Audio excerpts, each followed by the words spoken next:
সমাজের যুবকদের কাছে তো সময়ের কোনো মূল্যই নেই। রাত্রি 12টা 1টা 2টো পর্যন্ত রাস্তার ধারে রাস্তার পাশে বসে মোবাইলে পাবজি গেম খেলে বা ফ্রি ফায়ার গেম খেলে। আপনাদের দিকে খেলে না মোবাইলে গেম? রাত্রি 12টা 1টার সময় রাস্তার পাশে রাস্তার ধারে বসে মোবাইলে ফ্রি ফায়ার গেম খেলছে বা পাবজি গেম খেলছে। জিজ্ঞাসা করুন, আরে আব্দুল্লাহ তোর কি ঘুম আসে না রে? আরে রাত্রি 12টা হয়ে গেল, তুই রাস্তার পাশে বসে মোবাইলে গেম খেলছিস, তোর কি ঘুম আসে না? কি উত্তর দিবে? বলিস ঘুম আসে না ওই জন্য তো বসে টাইম পাস করছি। ঘুম আসে না বলে ওই জন্য তো টাইম পাস করছি। দেখুন, রাত্রি 12টা পর্যন্ত ঘুম আসে না বলে মোবাইলে রাস্তার ধারে বসে মোবাইলে পাবজি গেম খেলছে। আর একটা কথা বলি, এই যুবকদের হাতে যখন মোবাইল ফোন এসেছে, এরা সবচেয়ে বেশি অন্যায় নিজের প্রতি করেনি, এরা সবচেয়ে বেশি অন্যায় অত্যাচার করেছে তো সমাজের কুকুরের উপরে করেছে। কুকুর বুঝেন? কুত্তা, ডগ। কারণ রাত্রি 12টা 1টার সময় আমাদের সমাজে বা আমাদের গ্রামের যেই জায়গাগুলোতে রাত্রিবেলা কুকুর ঘুমায় বা কুকুরেরা আরাম করে, মানে দিনে যে কুকুরগুলো ঘুরে বেড়ায়, রাত্রে যে জায়গাখানে তারা শুয় বা তারা যে জায়গাখানে আরাম করে, ওই জায়গাখানে বসে আজকে আমাদের সমাজের ছেলেরা মোবাইলে পাবজি গেম খেলে। তাহলে কুকুরের বসার জায়গাতে তারা যদি মোবাইল ব্যবহার করে রাত্রি 12টার সময়, তাহলে কুকুর কোথায় ঘুমাবে? তখন কুকুর মনে মনে ভাবছে এই কুকুর হোটলে হয়তো আমি যে ঘুমাবো। তো সবচেয়ে বেশি অন্যায় এরা কুকুরের উপরে করে। ইনশাআল্লাহ আপনাদের এখানে একটা যে বড় মাদ্রাসা আছে, আপনারা কি বলে ভুলকি মাদ্রাসা, ইনশাআল্লাহ আমি 27 তারিখ ভুলকিতে আসবো। আর আমাকে যে বিষয় দেওয়া হয়েছে যুবকদের সম্পর্কে, ইনশাআল্লাহ আমি সেদিন যুবকদের ভূমিকা নিয়ে বা আজকে আমাদের সমাজের যুবকেরা কিভাবে জীবনযাপন করছে, ইনশাআল্লাহ এই বিষয় নিয়ে আমি আলোচনা করব। সেদিন বিস্তারিত আলোচনা করব। তো যেটি বুঝাতে চাইছিলাম আমি আপনাদের সামনে, প্রথম প্রশ্ন যে আমাদেরকে করা হবে, সেই প্রশ্নটি করা হবে আন উমরিহি ফিমা আপনা, যে আমাদের সারা জীবন সম্পর্কে আমাদেরকে প্রশ্ন করা হবে। তাই আজকে যদি আপনার কাছে সময় থাকে, চায়ের দোকানে বসে আপনি সময়কে নষ্ট করবেন না, মোবাইলের পিছনে সময়কে নষ্ট করবেন না। ঠিক আছে, আপনার কাছে কোনো কাম নাই, কিছু নাই, আপনি বাড়িতে বসে অন্তত আপনি কোরআনের তিলাওয়াত করে নেন। কোরআন বুঝেন তো আপনারা? কোরআন বুঝেন, কিন্তু কোরআন পড়তে পারেন? কয়জন কোরআন পড়তে পারেন? কয়জন? আমার সামনে যে 9জন লোক বসে আছেন, সত্যি করে বলুন, আপনি দুঃখ নিয়েন না, আপনি কোরআন পড়তে পারেন? ভালো করে পারেন না। এটা আমাদের জন্য মানে কি ভাষা আমি ব্যবহার করব আমি বুঝতেই পারি না। যে কোরআন আমাদের হিদায়াতের জন্য এসেছিল, আল্লাহু আকবার, যে কোরআন আমাদেরকে জান্নাতের পথ দেখায়, যে কোরআন আমরা দুনিয়াতে কিভাবে জীবন যাপন করব আমাদেরকে ডাইরেকশন দেয়, আজকে আমরা সে কোরআনই পড়তে পারি না। আজকে আমরা ইংলিশ পড়তে পারি, আজকে আমরা ম্যাথমেটিক্স পড়তে পারি, আজকে আমরা সবকিছু জানি, কিন্তু আজকে হতভাগা মুসলিম যে আজকে আমরা দুনিয়াতে কোরআনই পড়তে জানলাম না বা কোরআনই পড়তে আমরা শিখলাম না। এই তো আজকে আমাদের অবস্থা। তো যাই হোক, আমি যেটা বুঝাতে চাইছিলাম, 1 নাম্বার যেটি প্রশ্ন করা হবে, ওই প্রশ্নটি হবে আমাদের সারা জীবন সম্পর্কে, মানে আমাদের উম্র সম্পর্কে করা হবে। দ্বিতীয়, চতুর্থ এবং পঞ্চম নাম্বার প্রশ্ন যেটি আমাদেরকে করা হবে, দ্বিতীয় নাম্বার প্রশ্ন করা হবে আমাদের যৌবনকাল সম্পর্কে, তৃতীয় নাম্বার প্রশ্ন করা হবে আমরা ধন সম্পদ কোথায় থেকে রোজগার করেছিলাম, এবং চতুর্থ নাম্বার প্রশ্ন করা হবে ওয়াফিমা আনফাকাহু, আমরা আমাদের ধন সম্পদকে কোথায় খরচ করেছিলাম, এবং পঞ্চম নাম্বার প্রশ্ন আমাদেরকে করা হবে যে আমরা যে দ্বীনের ইলম হাসিল করেছিলাম আমরা তার উপরে কতটা আমল করেছিলাম। ফর এক্সাম্পল, আপনি জালসাতে এসে আপনি কোরআন এবং হাদিসের কথা শুনলেন, আপনি কতটা শিখলেন, আরে শিখার উপরে আপনি কতটা আমল করলেন, কাল কিয়ামতের দিবসে এই ব্যাপারেও আপনাকে প্রশ্ন করা হবে। কিন্তু আজকে আমরা জলসাতে যাই, আমরা এক কান দিয়ে শুনি, আমরা আরেক কান দিয়ে আমরা বের করে দিই, আমরা সেই কথাগুলোকে নিজের জীবনে বাস্তবায়ন করি না, বা আমরা সেইভাবে দুনিয়াতে জীবন যাপন করি না। তো ভাইরা আমার, বন্ধুরা আমার, তো আমি যেটি বলছিলাম, what is success and how can we achieve it, যে আসল সফলতা কি? তো আসল সফলতা হলো যে এই দুনিয়াতে এমন ভাবে জীবন যাপন করব যাতে আমরা কাল কিয়ামতের মাঠে জাহান্নামের আগুন থেকে বেঁচে জান্নাতে আমরা প্রবেশ করে যাই। এবার 3টি জিনিস আমি আপনাদের সামনে বলবো, তারপরে আমার বক্তব্য ইতি করব ইনশাআল্লাহ তাআলা, কারণ 11টা বাজতে চললো। এবার এই তো দুনিয়া নিয়ে আলোচনা করছিলাম, এবার আমরা দুনিয়াতে কিভাবে জীবন যাপন করলে আমরা আখিরাতে সফল হব। আসেন আমি তিনটি জিনিস আমি খুব সহজ ভাষায় আমি আপনাদের সামনে আজকে রেখে যাচ্ছি। এক নাম্বার জিনিস হচ্ছে কি, সেটি হচ্ছে ঈমান।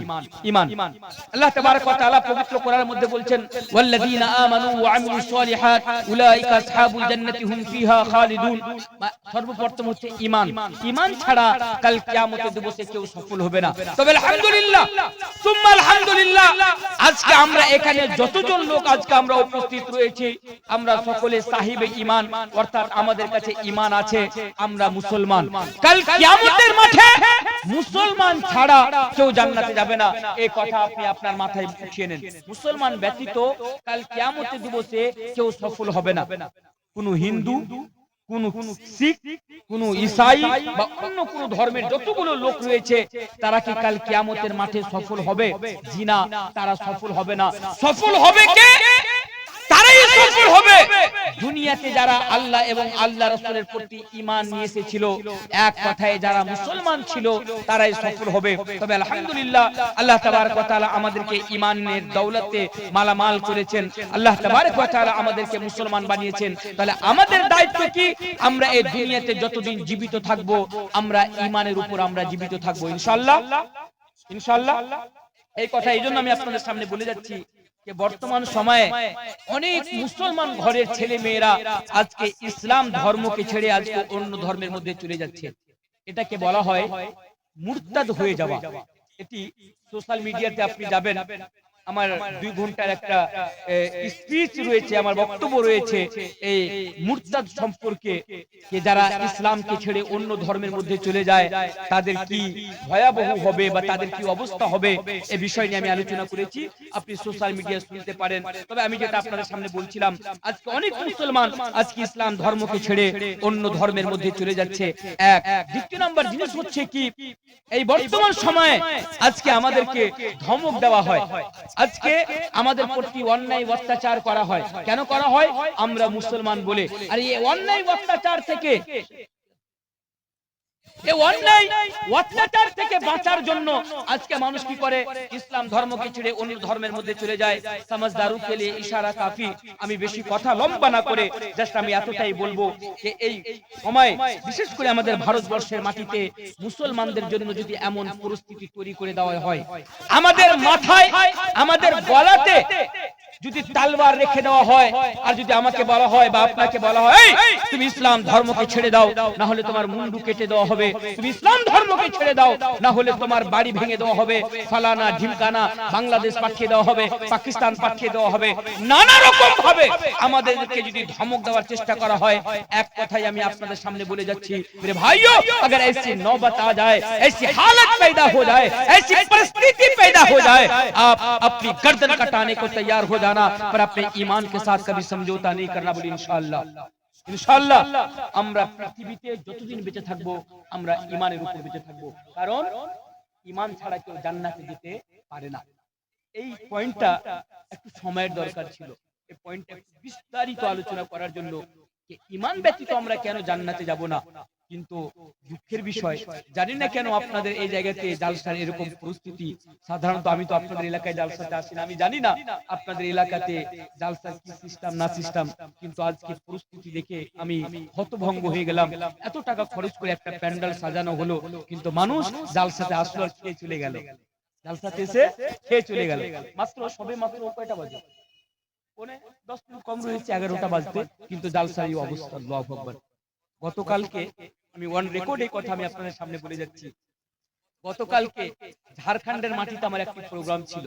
ঝাড়খণ্ডের মাটিতে একটা বাড়িতে জালসা থেকে প্রায় 500 মিটার দূরে আমাকে রাখার ব্যবস্থা করা হয়েছে। আমি গিয়েছি, শুয়ে গেছি। শুয়ে যাওয়ার পরে ওনারা আমাকে ডাকতে এসেছেন যে শেখ আপনার টাইম হয়ে গিয়া চলিয়ে, মানে আপনার টাইম হয়ে গেছে, আপনি স্টেজে চলে। আমি যখন ঘড়ি দেখছি তো ঘড়িতে বাজে তখন প্রায় 1:30টা, প্রায় 1:30টা। আমি তখন হাসতে হাসতে কমিটিকে বললাম যে আপনি যে 1:30টার সময় আমাকে স্টেজে নিয়ে যাচ্ছেন, তো লোকজন কি আছে স্টেজে, প্যান্ডালে কি লোকজন আছে? বলছে শেখ পেলা চালিয়ে না, আগে আপনি চলুন দেখবেন জালসায় লোক আছে কি লোক নাই। আল্লাহকে সাক্ষী রেখে আল্লাহর কসমকে বলছি, রাত্রি 1টার সময়, গত রাত্রে রাত্রি 1টার সময় আমি যখন প্যান্ডালে পৌঁছিলাম, তখনও মিনিমাম মানুষ মানে পুরুষদের সংখ্যা, মহিলারা যে কোন জায়গাতে বসেছিল আমি জানি না, মানে তাদের আলাদা ব্যবস্থা করা হয়েছিল, এরকম না দূরে ব্যবস্থা করেছিল, মহিলারা কতটা ছিল আমি জানি না, তবে পুরুষদের সংখ্যা তখনও মিনিমাম 4 থেকে 5,000 লোক, 4 থেকে 5,000 রাত্রি 1:30টার সময় জজ্বা রয়েছে তাদের কোরআন এবং হাদিসের কথা শোনার। কিন্তু আমাদের এই বাঙালি মুসলমান বা আমাদের এই এলাকা বা আপনাদের এলাকাতে জানি না কেন এই জজবা কোরআন ও হাদিসের কথা শোনার জজবা আজকে চলে গেল। জালসাটাও আজকে আমাদের জন্য একটা ফ্যাশনে পরিণত হয়ে গেল। জালসা গেলাম, ডেলিগেট কুপন কেটে ভাত খেয়ে নিলাম, একটু এদিক ওদিক ঘুরে নিলাম, সিগারেট বিড়ি টিড়ি খেয়ে নিলাম, এখান থেকে আমরা বেরিয়ে চলে গেলাম। এই হচ্ছে আজকে জালসা অবস্থা। আমি খুবই দুঃখিত সাথে আজকে আমি বক্তব্য এখান থেকে ইতি করছি। ইচ্ছে তো করছিল আমি আরো কিছুক্ষণ আমি আপনাদের সামনে আলোচনা রাখি, তবে পরিস্থিতি দেখে আর মন বাড়ছে না যে আপনাদের সামনে আর আলোচনা রাখি। তবে ওয়াদা করছি কোনোদিন যদি আপনাদের এখানে আসার সুযোগ হয় বা আপনাদের এলাকাতে আসার সুযোগ হয়, ইনশাআল্লাহ আসবো। আসার পরে যে কোনো বিষয় নিয়ে আলোচনা করলে তাকে পরিপূর্ণভাবে আলোচনা রাখার আমি চেষ্টা করব ইনশাআল্লাহ তাআলা। তবে এটাও বলছি যে আশা করি ভুলকির মাটিতে জলসাগুলো ভালো হয়। ভুলকি মাদ্রাসায় আমি 27 তারিখ আসছি, আপনারা আসুন ইনশাআল্লাহ। সেদিন